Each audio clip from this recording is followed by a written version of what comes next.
Have you ever been betrayed by a loved one?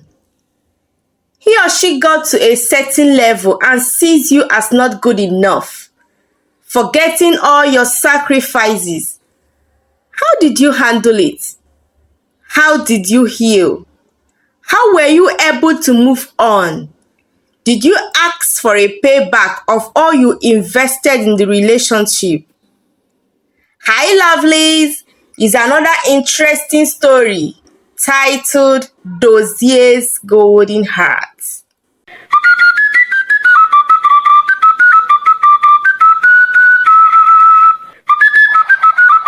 Once upon a time, in the big city of Lagos lived a young man named Dozier. Dozier was a tailor who dealt in men's clothing. He worked hard every day sewing clothes and delivering to his customers, and he is so good at his craft. The only problem is that Dozier doesn't have rich customers. The people that patronize him would haggle for prices, and most of them would eventually not pay all when their clothes are ready. So Dozier earned very little money. Despite not having so much, he was kind-hearted and honest. One day, Dozier was in his shop when Mma came in to sell groundnut to one of his customers. She was so beautiful, and her laughter was like music to Dozier's ears. What drew Dozier's attention to her was how she greeted everyone in his shop. He was surprised because many of the girls rarely greet. Then her smile with her eyes shimmering like the sunlight. Dozier liked her and urged her to always come to his shop to sell her goods any day she's passing. Somehow, they became friends, and from being friends, they fell in love with each other. They spent many happy hours together, gisting and telling stories, dreaming about a bright future. Dozier would usually take her to the bar where he drinks, and they sit and have a good time before going home. Life felt so right and easy with Mma. She is a young, beautiful girl with a very pure heart. Mma had a big dream of going to university, but her parents couldn't afford the fees. When Dozier learned about this, he wanted to help. He saved up all he could and managed to buy her a JAMB form. Mma was overjoyed and very grateful. Although Dozier met with her parents and told them that he doesn't in any way intend to take up the full responsibility of Mma's education, but if they are willing to join hands with him, he would help. Mma's father was very happy, so he told Dozier that they would help. With Dozier's support, Mma was able to start her university education. Dozier was very proud of her and continued to support her as best as he could. He may not have had much, but he gave all he had to see her succeed. During the holidays, they were always together, two lovebirds that couldn't have enough of each other. Dozier's customers and people around always admired them and wished them all the best. Dozier, you love this girl too much. You always behave like she's the air you breathe. And this is not good for you as a man, his friend Chibuzo told him. Chibuzo, please leave me oh. Let me love her the way I want to.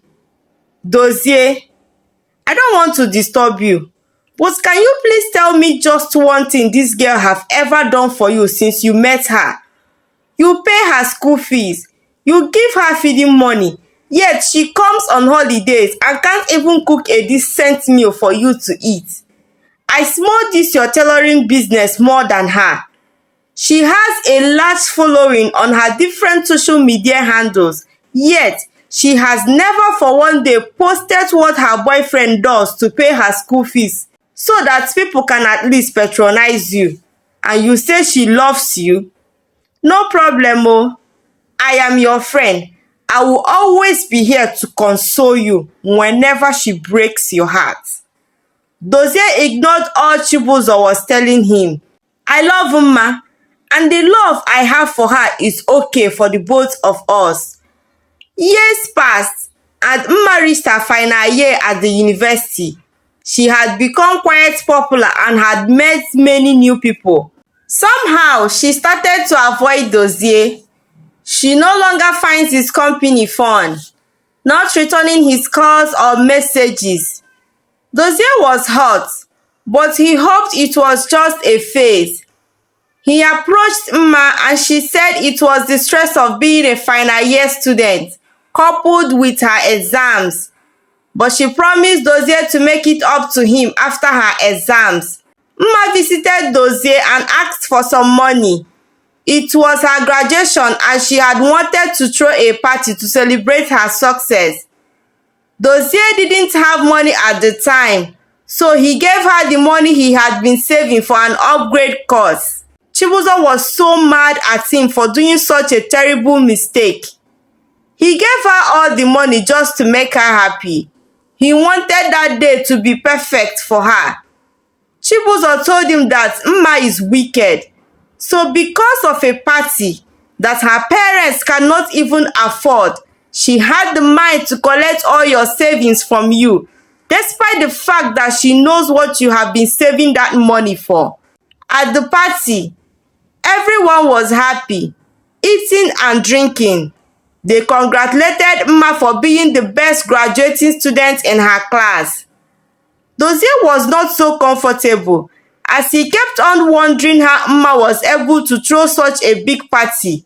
Of course, he knows the money he gave her couldn't have bought all of this.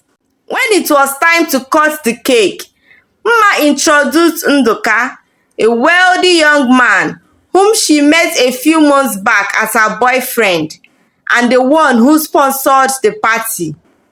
Dozie's heart sank as he saw them together. He felt a deep pain in his heart.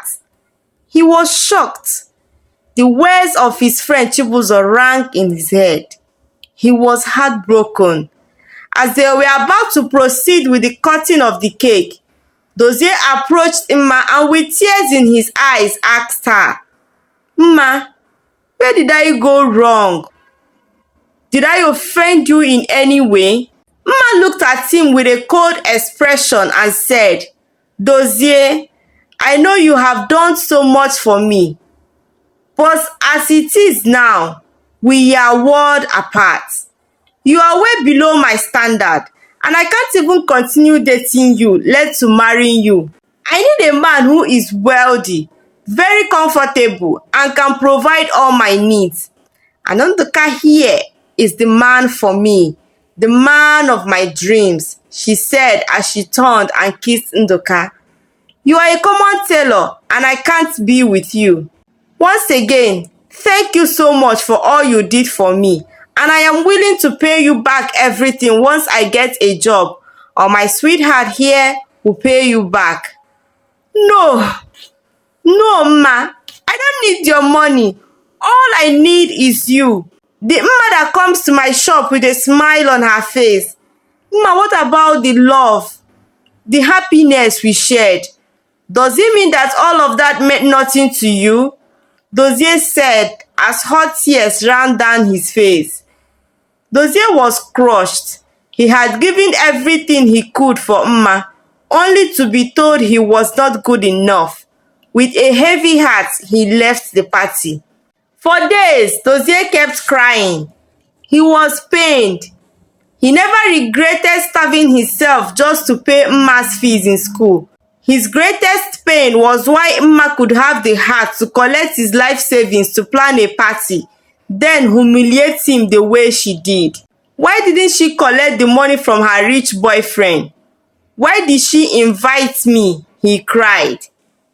Chibuzo consoled him and told him it was time for him to focus on upgrading himself and doing better.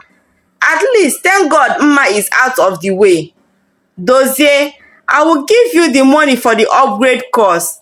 Do your best and attend that class. Do not let Mma meet you where she left you." Dozie did his best, and with time and help of social media, people started noticing him and seeing the magic he creates with his sewing machine. He met Amaka at the upgrade class and they became friends. just friends with no emotions attached. Soon, he started collaborating with Amaka. Amaka is a makeup artist and an interior designer, and together they pushed their businesses to the public. Chibuzo also helped in showing his business to the world. He started getting contracts from celebrities and influential people. Over time, he became quite successful and wealthy. His hard work paid off and he lived a comfortable and prosperous life. Meanwhile, Mma got a good job and excelled in her career. She has worked for a lot of companies as an on-air personality. She has a very nice voice and a beautiful smile that easily attracted people to her. She changed the life of her entire family and they now live a very comfortable life. Mma's parents were not happy for what Mma did to Dozie, though with time her father saw reasons to why she jilted him for another man. He believed that his daughter deserved better, but Mma's mother wasn't having it. She kept on telling Mma that she did Dozie wrong. She kept on crying whenever she remembered Dozie. She tried so many times to reach out to him, but Dozie refused to talk to her. She kept on telling Mma to go and apologize to him, or better still, go and pay him back his money. Mma, that boy paused his life so you could live, be happy, and go to school. From his small business he sponsored you. Please, my dear daughter, go and apologize to him. Karma is real. Mma in anger shouted at her mother, Mama, enough! Enough! I have had enough of this your tantrum about Dozie. He sponsored my education, and so what? Did I ever ask him to pause his life for me? Mama, did I?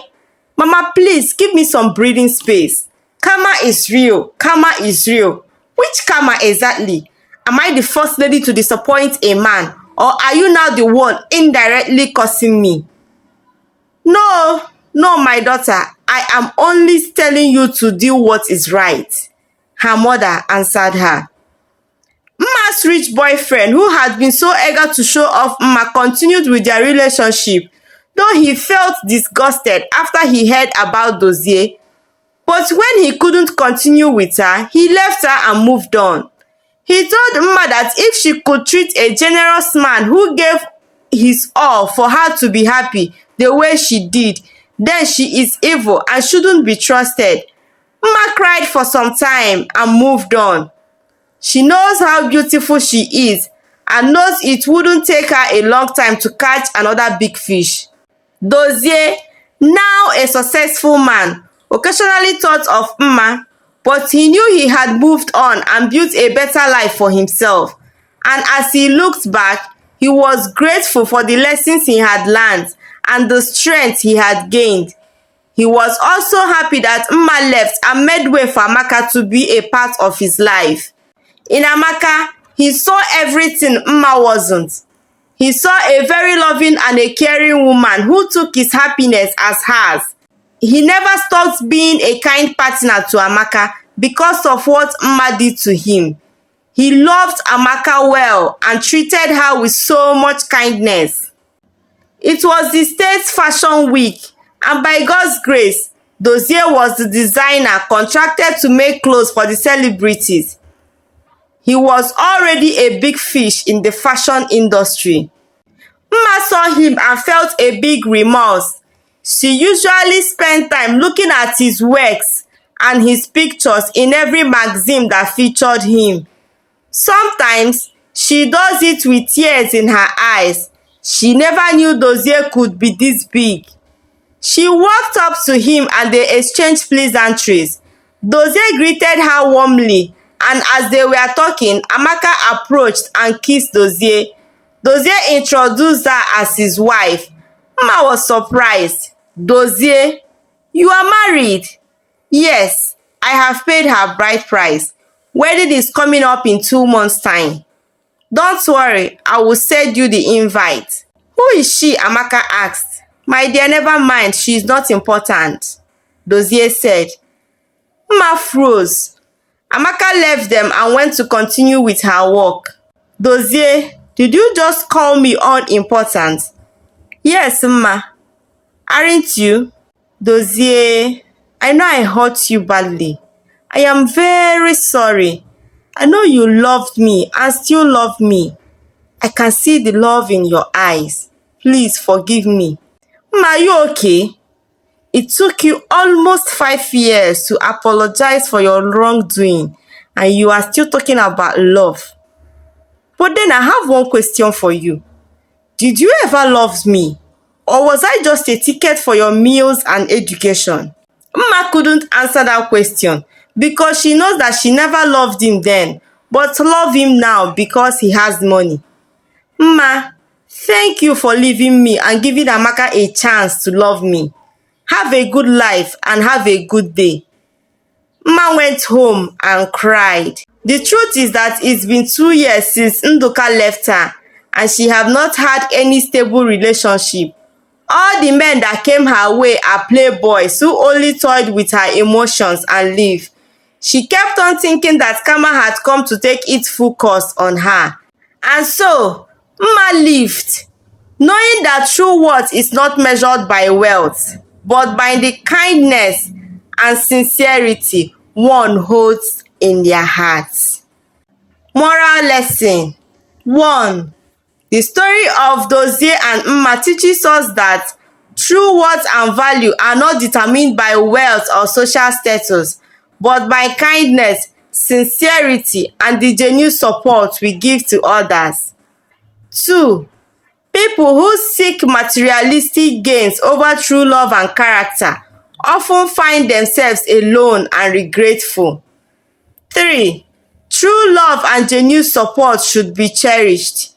It's important to value people for whom they are rather than what they have. Thank you so much for listening to my story. Do not forget to subscribe to this channel for more interesting stories. Bye bye.